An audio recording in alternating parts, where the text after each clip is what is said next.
La IGAE en la resolución dice que los gastos financieros se lleven una actividad que ya Diony os ha hablado de ella anteriormente, que es la actividad organización. Ese cajón desastre donde van todas aquellas cargas no imputables a otras actividades que realice la entidad. Bueno, pues me dice, todos los gastos financieros los llevaremos a la actividad organización. Entonces, si hubiera gastos financieros en capítulo 3, se asignarían a esa actividad. Nosotros esa actividad no la hemos contemplado en el ejemplo por hacerlo más simple. Ahora explicaremos, en el caso de que existiera la actividad organización, cómo trataríamos esa actividad. Lo mencionaremos, pero no aparece en el ejemplo. Ese es el motivo de que no aparezca capítulo 3 aquí, ¿vale? Pero si existiera, a organización, junto con todas las cargas no imputables, no asignables a otras actividades. Bueno, pues entonces hemos dicho, tenemos los centros orgánicos, tenemos las actividades finalistas, por las que se cobra tasa o precio público, tenemos la liquidación del presupuesto, pero hemos dicho que nos hacen falta detalle de nómina y detalle de inventario. Pues vamos a dar esos detalles. Empezamos con el detalle de inventario. Para el detalle de inventario aparecen dos tablas. En una hemos colocado los bienes muebles y en otra los bienes inmuebles.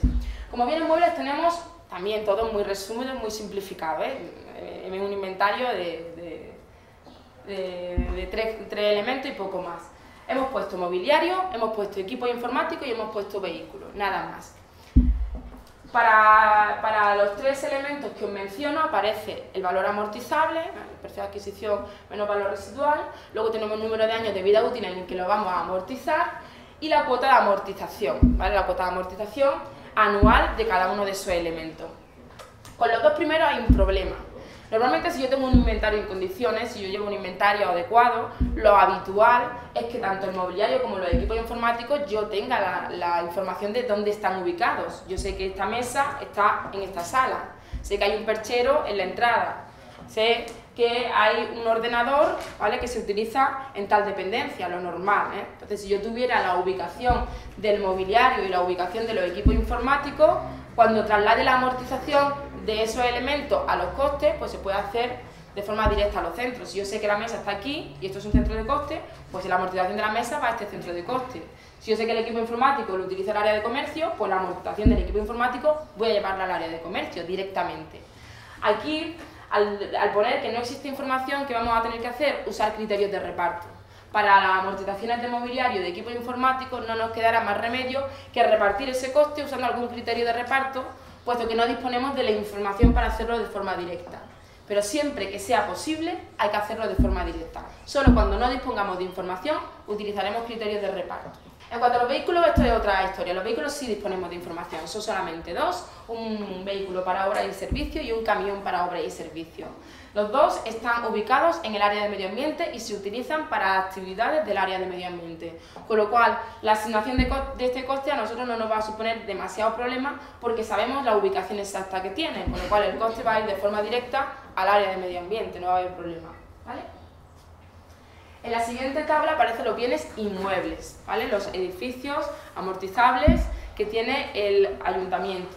En este caso, pues tenemos como datos el tipo de inmueble, donde está situado en algunos casos, el valor amortizable, los metros cuadrados es una información muy importante y ahora os diré por qué, el uso que se le da para poder luego asignar el coste a donde corresponda, el año en que se ha adquirido. El año de adquisición es importante fundamentalmente porque si ya ha finalizado la vida útil del edificio no hay que amortizarlo, entonces habrá que tener en cuenta si ese bien ya está amortizado o todavía está en proceso de amortización. Si se ha hecho alguna mejora, porque eso afecta a la cuota de amortización que haya que calcular, y finalmente la cuota de amortización que me la da ya disponible, ¿vale?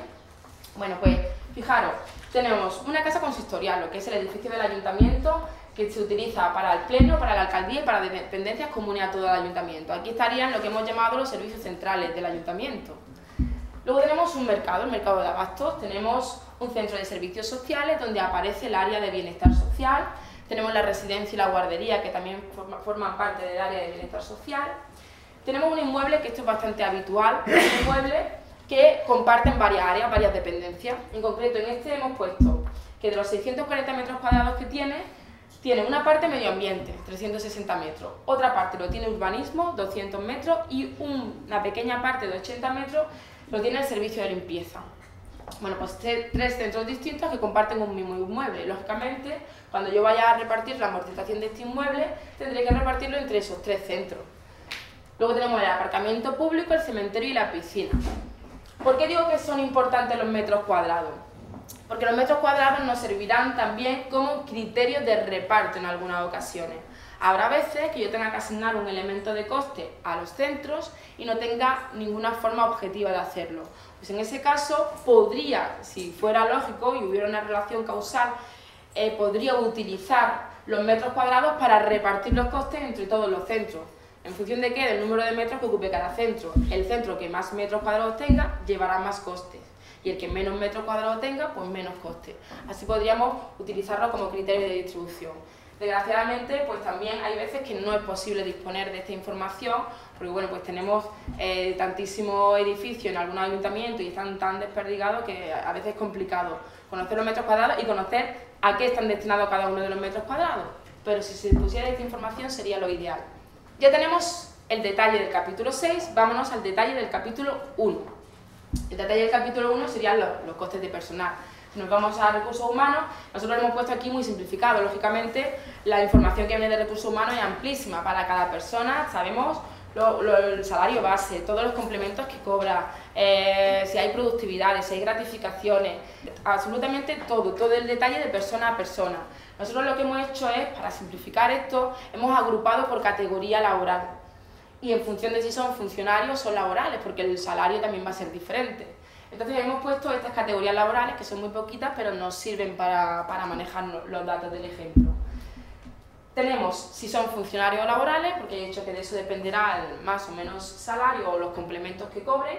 Tenemos las retribuciones brutas, tenemos la seguridad social a cargo del empleador, siendo la suma de ambas cantidades el coste total de la persona, y luego tenemos la actividad a la que se dedique.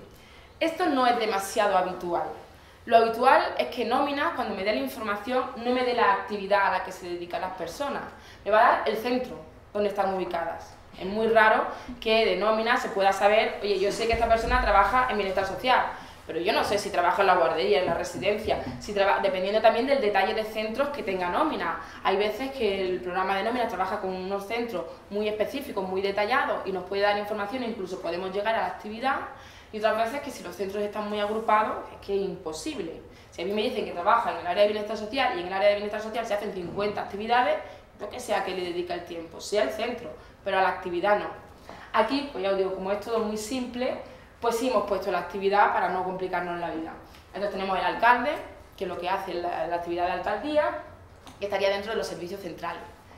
La secretaria del alcalde, el secretario interventor, todos estarían dentro de servicios centrales. Luego tenemos distintos jefes de sección y de negociado que corresponden a diferentes áreas. Administrativos, técnicos superiores, técnicos de grado medio, encargados para el cementerio, para el parking, etc. Bueno, ahí tenemos todas las categorías profesionales que van a trabajar en los centros que nosotros hemos definido, ¿vale? Fijaros que cuando hay varias personas dentro de una misma categoría profesional, por ejemplo, 10 administrativos o 7 técnicos de grado medio, lo que hacemos es poner los salarios y la seguridad social sumados, de los 10. Y luego lo que haremos para asignar ese coste es calcular un coste medio. Esto es para trabajar en lo más operativo, trabajar con costes medios siempre y cuando las personas sean intercambiables, es decir, a mí me da igual que el administrativo esté en la administración general o en la administración de urbanismo, podría hacer una función o podría hacer otra. Entonces, ¿por qué le voy a dar más coste a la administración general que a la administración de urbanismo? Simplemente porque el administrativo que esté en la administración general tenga más trienio que el que esté en la administración de urbanismo. No tendría sentido que repercutamos más coste a una actividad que a otra porque la persona que haga o que trabaje en esa actividad o en ese centro tenga más antigüedad que otra. Bueno, pues eso se soluciona calculando un coste medio y asignando los costes de los administrativos, por ejemplo, en función del coste medio que tengan los 10. De manera que ya tenemos todo el detalle de capítulo 1 y capítulo 6. Tenemos, recuerdo, voy para que no os perdáis, tenemos centros orgánicos, no son centros de coste. Luego nosotros tendremos que ver de esos centros cuáles son los centros de coste que nosotros vamos a definir. Tenemos centros de coste, tenemos actividades finalistas o prestaciones de servicio, tenemos una liquidación del presupuesto y tenemos un detalle de nómina y un detalle de inventario, ¿vale? Todavía no hemos terminado, todavía seguimos con el enunciado, nos van a hacer falta más cosas para poder trabajar con ella. ¿Qué más vamos a necesitar? Bueno, pues además sabemos lo siguiente.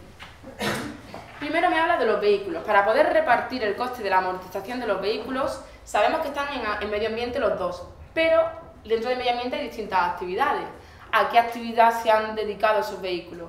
Me dice, tenemos un coche y un camión que se compraron a principio de año. Eso significa que van a estar en el capítulo 6 del presupuesto. Y ahora os diré qué significa esto. Se utilizan para el análisis y reparación del abastecimiento del agua. Sabemos que se han efectuado 230 salidas para hacer el análisis del agua y 180 para hacer reparaciones. Bueno, pues esa información de aquí, ¿qué va a ser? Va a ser un criterio de reparto. Me va a permitir poder repartir el coste de la amortización de los vehículos entre distintas actividades. Luego veremos cómo, pero para eso me están dando esa información. Además de eso me dice que, aparte de las actividades finalistas que os hemos dado al principio, hay otras. Hemos visto que actividades hay de distintos tipos. Hay finalistas, hay auxiliares, hay de dirección y administración, hay anexas, hay organización. Bueno, pues vamos a ver cuáles son esas otras actividades que realiza el ayuntamiento, porque con las finalistas solo no podemos trabajar, tenemos que hacer un catálogo completo. Bueno, pues aparte de esas tenemos la coordinación de los servicios centrales. Si ponemos esto en relación a lo que os acaba de contar Diony, la coordinación de los servicios centrales sería una actividad de dirección y administración general, lo que hemos llamado actividades DAG. ¿Vale? Esta sería una actividad directiva y administrativa general, DAG. Luego tenemos una administración para cada una de las áreas. Cada una de las áreas tiene su propia administración. El área de medio ambiente tiene su administración, el área de bienestar social tiene la suya y el área de comercio tiene la suya. ¿Vale? Cada una tiene la suya. Bueno, pues como ha comentado antes Diony, en la resolución de la IGAE solo se contempla un tipo de actividades de dirección y administración, que son las DAG. Sin embargo, nosotros, a la hora de hacer los cálculos, las DAG las dividimos en tres tipos, pero yo voy a hablar nada más que de dos en este ejemplo.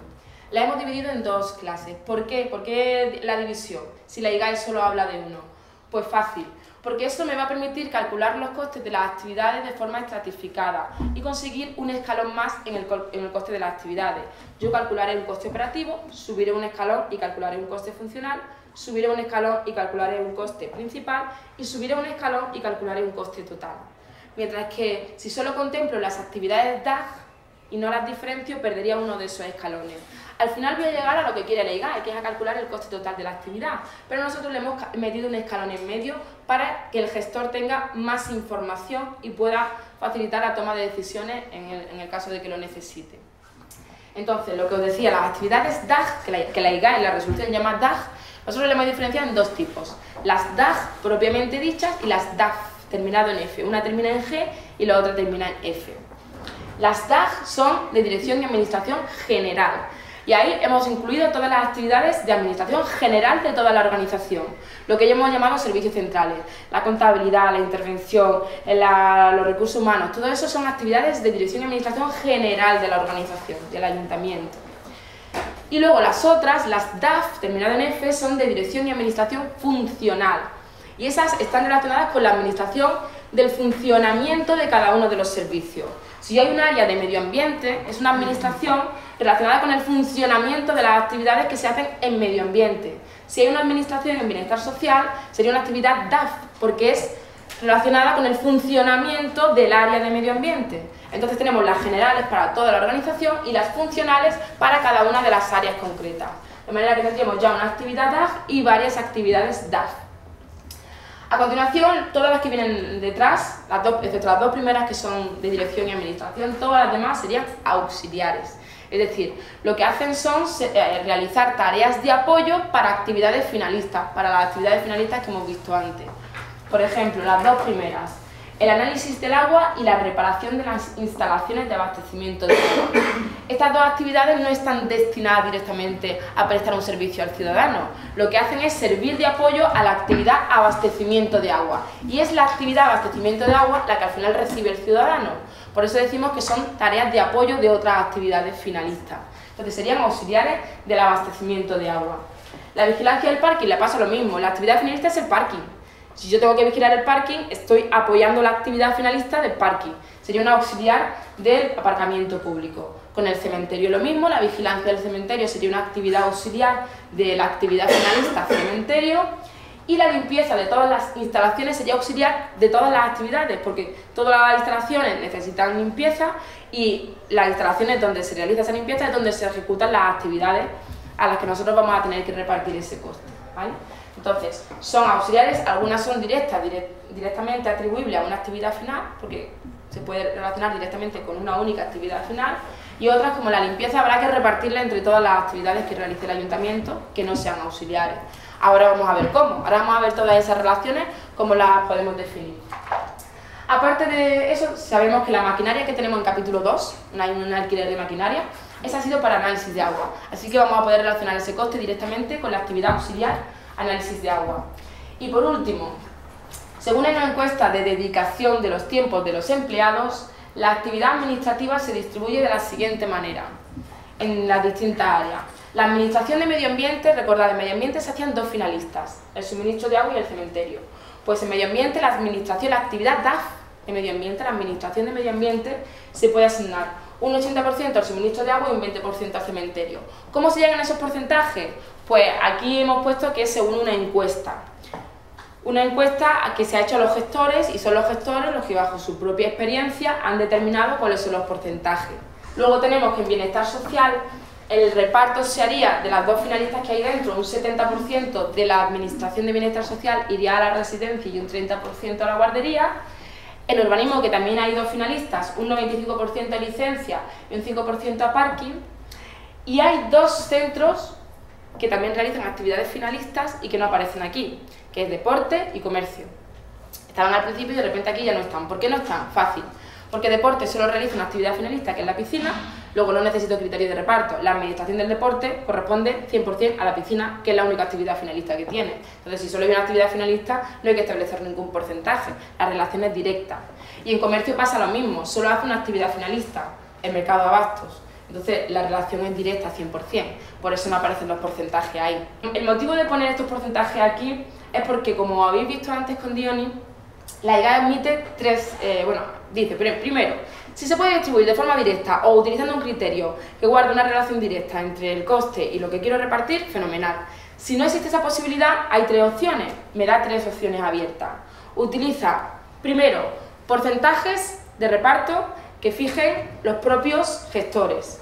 Pues este sería el primer criterio que me admite la IGAE y por eso lo hemos puesto, porque hemos intentado que esos tres criterios que admite la IGAE plasmarlo en el ejemplo. Entonces, ese criterio lo podremos usar gracias a esta información que me he enunciado. Segundo criterio, si no es posible, utiliza personal equivalente. También vamos a usarla en el ejemplo. Y si no es posible, entonces vamos a usar el coste acumulado, que también lo vamos a utilizar en el ejemplo, para que veáis cómo aplicaríamos cada uno de esos tres criterios que deja abierto la IGAE para su uso.